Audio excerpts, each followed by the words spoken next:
Hello viewers, আসসালামু আলাইকুম ওয়া রাহমাতুল্লাহি ওয়া বারাকাতুহু। এফটি ফয়সাল অ্যাগ্রো পক্ষ থেকে সবাইকে জানাই স্বাগত।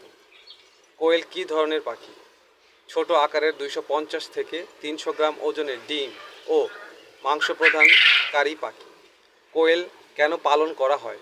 অতি অল্প খরচে, অল্প সময়ে, অল্প জায়গায় ও অল্প খাদ্য মুরগির তুলনায় অধিক ওজনের ডিম বা মাংস উৎপাদনের জন্য কোয়েল পাখি পালন করা হয়।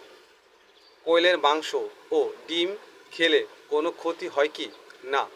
কোয়েলের ডিম মাংসে কম কোলেস্টেরল ও অধিক আমিষ আছে। একটি মুরগির জায়গা কতটি কোয়েল পালন করা যায়? প্রায় 8টি কোয়েল পালন করা যায়।